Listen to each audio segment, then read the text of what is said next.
أعوذ بالله من الشيطان الرجيم. بسم الله الرحمن الرحيم.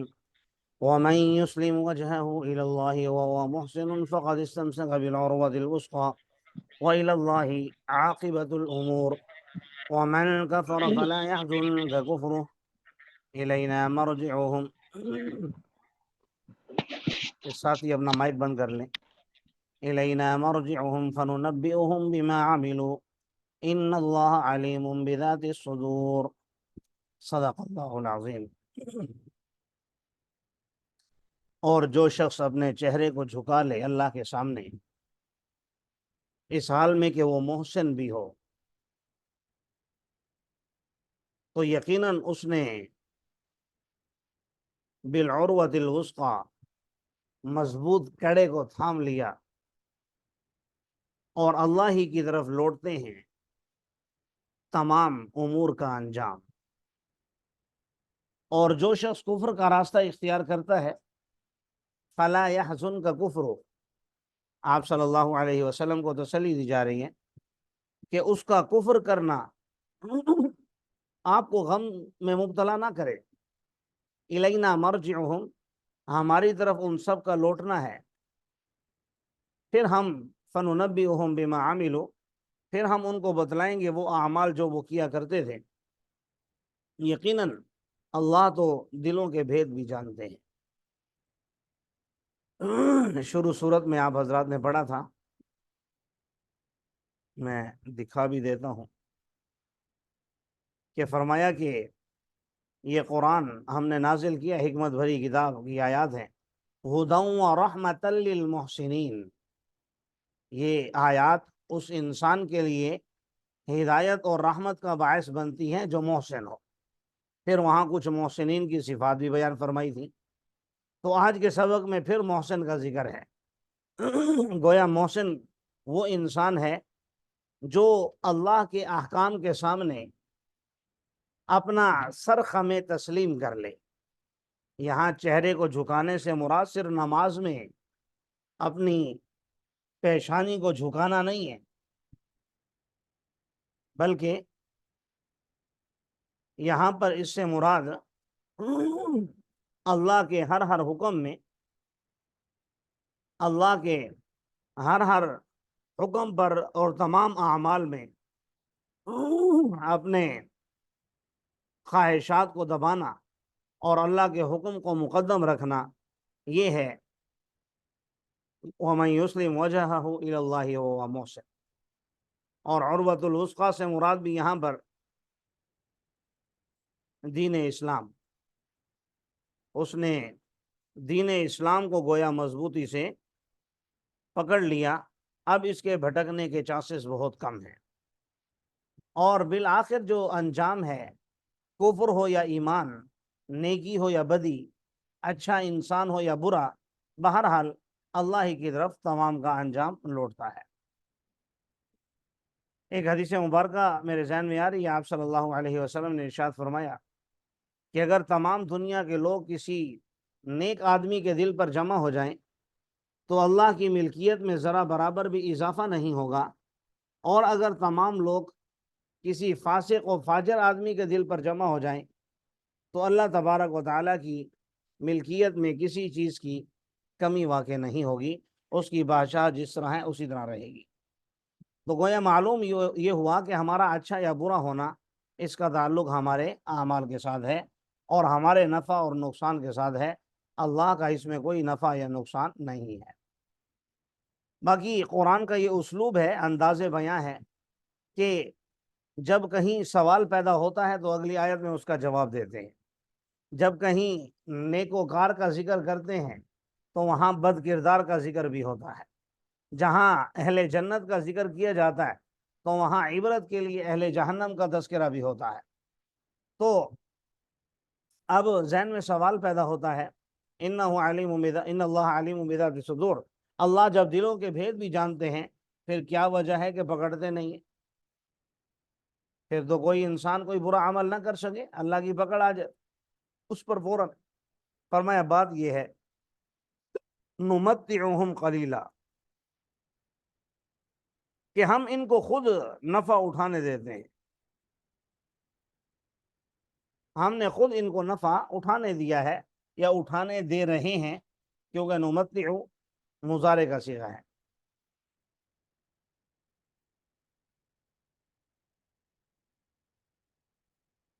اور قلیلہ کہہ کر اشارہ فرما دیا کہ دنیا کا نفع جو ہم نے عطا بھی کیا تو بہت تھوڑا سا ہے۔ گویا قلیل کا معنی ہی تھوڑا ہے، پھر ہے بھی نکرہ، نکرہ ویسے عموم پر دلالت کرتا ہے، اور اس کے ساتھ ساتھ پھر تنوین بھی اس میں تنکیر کے لیے ہے، تو وہ اور قلت کی طرف اشارہ کرتی ہے۔ تو گویا معلوم یہ ہوا، اللہ تعالیٰ فرما رہے ہیں نمتعہم قلیلا، کہ ہم نے ان کو یہ جو ساز و سامان دیا ہے، یہ گاڑی بنگلہ کوٹھی اور یہ مال و دولت اور یہ سونا چاندی، یہ سب کچھ بہت تھوڑا سا ہے۔ بلکہ حدیث مبارکہ میں آتا ہے، آپ صلی اللہ علیہ وسلم نے ارشاد فرمایا اگر اللہ کے ہاں اس دنیا کی قدر و منزلت مچھر کے پر کے برابر بھی ہوتی تو اللہ کسی کافر کو پانی کا ایک گھونٹ بھی نہ پینے دیتے۔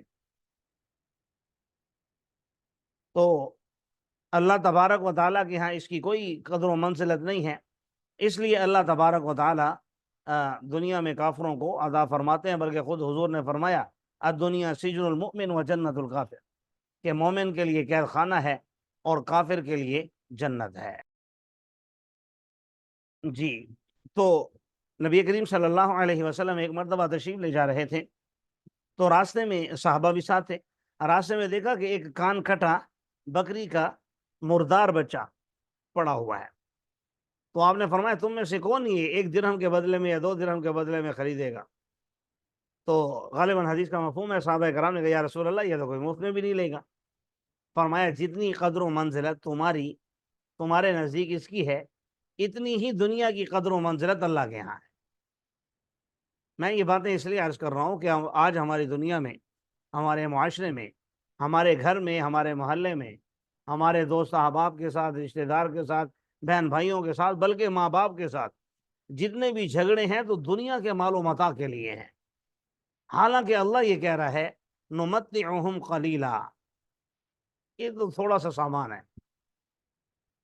ثم نضطرہم الی عذاب غلیظ، پھر ہم ان کو مجبور کر دیں گے سخت عذاب کی طرف، یعنی سخت عذاب کی طرف جانے پہ ہم مجبور کر دیں گے، اور یہ ہمارا کچھ وہاں بگاڑ بھی نہیں سکیں گے۔ ظاہر ہے جو ہم نے کہنا ہوگا وہی ان کو کرنا ہوگا۔ باقی رسول اللہ صلی اللہ علیہ وسلم کو تسلی کے لیے جیسے اوپر فرمایا، آگے فرما رہے ہیں کہ اگر آپ ان سے یہ پوچھیں کہ آسمان اور زمین کی تخلیق کس نے کی ہے، وَلَئِن سَأَلْتَهُمْ، اگر آپ ان مشرکین مکہ سے یہ بات پوچھیں کہ کس نے پیدا کیا ہے آسمانوں کو اور زمین کو، تو یقیناً ان کا جواب یہ ہوگا اللہ۔ ظاہر ہے وہ یہ تو مانتے تھے مشرکین مکہ کہ اللہ تعالیٰ نے سارا یہ نظام عالم بنایا ہے، لیکن وہ کہتے تھے اختیارات آگے تقسیم کیے ہوئے، مختلف یعنی فرقے تھے، مختلف نظریات تھے۔ بعض کا کہنا یہ تھا کہ اللہ تبارک و تعالیٰ نے عقول عشرہ کو پیدا کیا ہے، اب یہ پورا نظام 10 عقلیں چلا رہی ہیں۔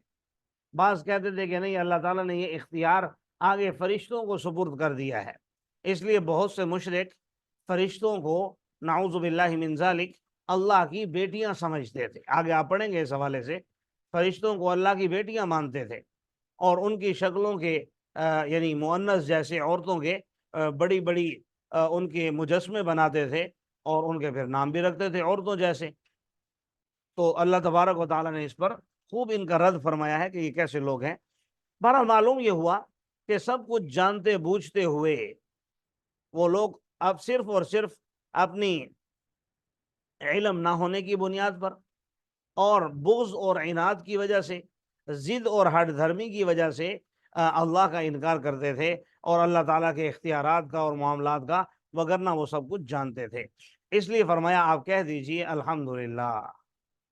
چلیں اتنی بات وہ مانتے ہیں کہ تمام تعریفیں اللہ ہی کے لیے ہیں، کہ وہی ہر چیز کا اس قابل ہے کہ اس کی تعریف کی جائے۔ اگر یہ کسی اور کی اب کرتے ہیں تو کرتے رہیں، وجہ کیا ہے؟ بل اکثرهم لا يعلمون، ان میں اکثر لوگ علم نہیں رکھتے۔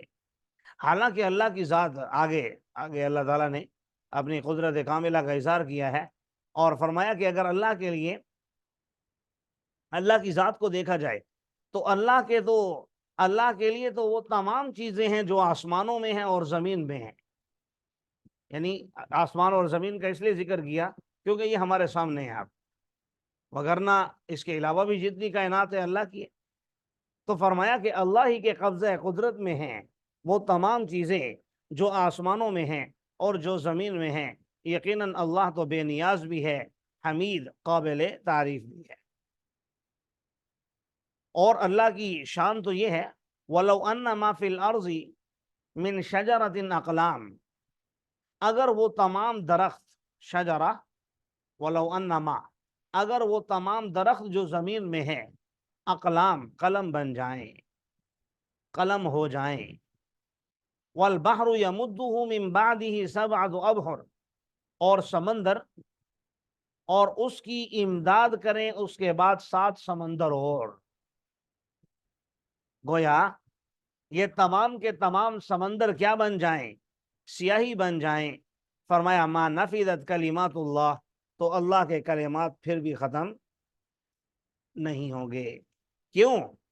ان اللہ عزیز حکیم، یقیناً اللہ تو زبردست بھی ہے، حکمت والا بھی ہے. صوفیاء میں سے ایک صوفی نے، ایک عالم نے لکھا کہ اگر آپ اللہ کے بارے میں سوچتے ہیں، آپ اگر اللہ کے بارے میں سوچتے ہیں کہ اللہ بہت بڑا ہے، اللہ اکبر، اللہ بہت بڑا ہے، تو جو غور و فکر کرنے کا حکم دیا گیا ہے آپ سوچتے ہیں اللہ کے بارے میں. ظاہر ہے سوچتے سوچتے آپ کی سوچ ایک جگہ ٹھہر جاتی ہے کہ بس اللہ اتنا بڑا ہے. فرمایا جب تم تھوڑے عرصے بعد، 1 گھنٹے بعد، 2 گھنٹے بعد، یا 1 دن بعد، 1 مہینے بعد دوبارہ جب تمہیں موقع ملے گا اللہ کے بارے میں سوچنے کا، تو تمہیں اللہ پہلے سے زیادہ بڑا نظر آئے گا. یعنی جہاں پہلے آپ کی سوچ رکی تھی، اب آپ کی سوچ اس سے آگے بڑھ جائے گی کہ نہیں، اللہ تو اس سے بھی بڑا ہے. پھر آپ کی وہاں ایک بریک لگ گئی کہ بھائی اتنا بڑا ہے. لیکن کچھ عرصے بعد جب دوبارہ آپ سوچیں گے تو آپ کہیں گے نہیں، اللہ اس سے بھی بڑا ہے. گویا انسان کی جہاں سوچوں کا اختتام ہوتا ہے وہاں سے تو شریعت کا آغاز ہوتا ہے، اور شریعت تو اللہ تعالیٰ کی دی ہوئی ہے. لہٰذا اللہ بہت بڑے ہیں، ہماری سوچ اور سمجھ سے بھی بڑے ہیں. ہم اس کا نظروں سے تو درکنار، لا تدرکہ الابصار وہو یدرک الابصار، آنکھوں سے تو دیکھ ہی نہیں سکتے اس دنیا میں، ہاں ہمارا ذہن بھی اس کا ادراک نہیں کر سکتا. اس لیے ایمان بالغیب کا حکم دیا گیا ہے. آپ نے پہلے پارے میں پڑھ لیا ہوگا. اس لیے ایمان بالغیب کا حکم ہے کہ بس یہ کہو کہ میں اللہ پر ایمان لاتا ہوں. باقی بعض مفسرین نے یہاں چٹکلے کے طور پر 7 ابحر کا مصداق بھی ذکر کیا ہے. یہاں تو ویسے کوئی 7 سمندر میں حد بندی مقصود نہیں ہے، بلکہ 7 سمندر کیا، 7,000 سمندر ہوں، 7 لاکھ سمندر ہوں، تب بھی اللہ کے ما نفذت کلمات اللہ، اللہ کے کلمات پھر بھی ختم نہیں ہوں گے. یہ تو صرف مثال کے طور پر ذکر کیا گیا ہے.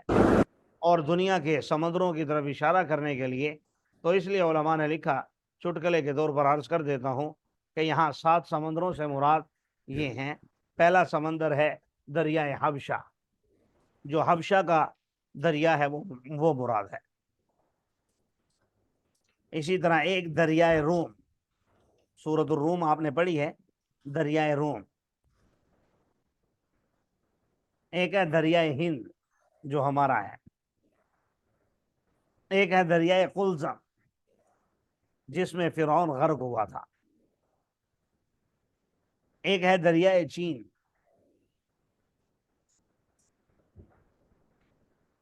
ایک ہے دریائے فارس. اور آخری ہے بحیرہ تبریہ،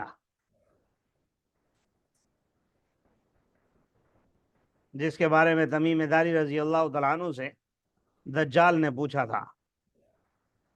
وہ مشہور روایت ہے، آپ پڑھیں گے یا پڑھ لی ہوگی، کہ بحیرہ تبریہ میں پانی چھلک رہا ہے کہ نہیں چھلک رہا. تو یہ 7 سمندر. بہرحال اللہ کے کلمات کبھی ختم نہیں ہو سکتے۔ ما خلقکم ولا بعثکم الا کنفس واحدہ، نہیں ہے تمہاری تخلیق اور نہ ہی تمہارا اٹھانا اللہ کے لیے الا کنفس واحدہ، مگر ایک جان پیدا کرنے کی طرح۔ جس طرح اللہ ایک انسان کو پیدا کر سکتا ہے، ایک جان کو اٹھا سکتا ہے، ایسے پوری کائنات کو اٹھا سکتا ہے، کیونکہ اللہ بہت بڑا ہے۔ ان اللہ سمیع بصیر، یقیناً اللہ تمہاری باتیں سنتا بھی ہے اور تمہیں دن رات دیکھتا بھی ہے۔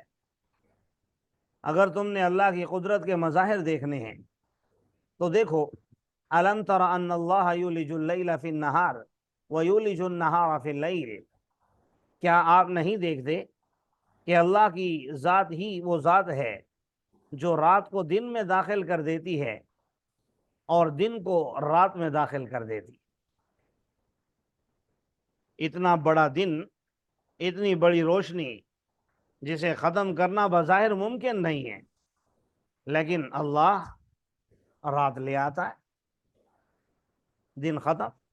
اچھا، اتنا پھر رات کا اندھیرا کہ اس اندھیرے کو دور کرنا انسان کے بس میں ہی نہیں ہے، کیسے ختم کرے گا؟ اللہ اسے پلک جھپکنے میں دوبارہ سورج کو نکال کر روشن کر دیتا ہے۔ تو فرمایا اللہ ہی وہ ذات ہے جو رات کو دن میں داخل کر دیتا ہے اور دن کو رات میں داخل کر دیتا ہے۔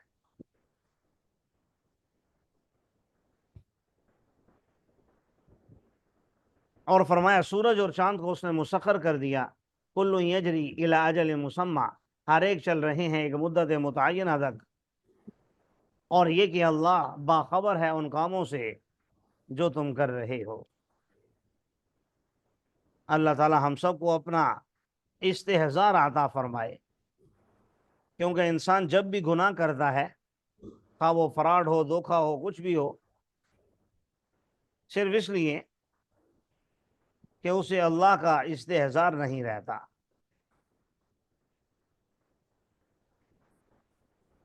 فرمایا ذالک بأن اللہ هو الحق، یہ اللہ ہی حقیقی رب ہے، اور وہ معبودان باطلہ جنہیں وہ پکارتے ہیں من دونہ، اللہ کو چھوڑ کر،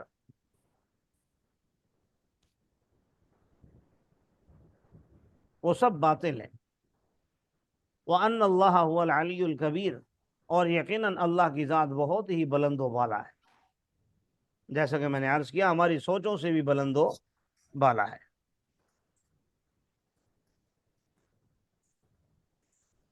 اللہ ہمیں عمل کرنے کی توفیق عطا فرمائے۔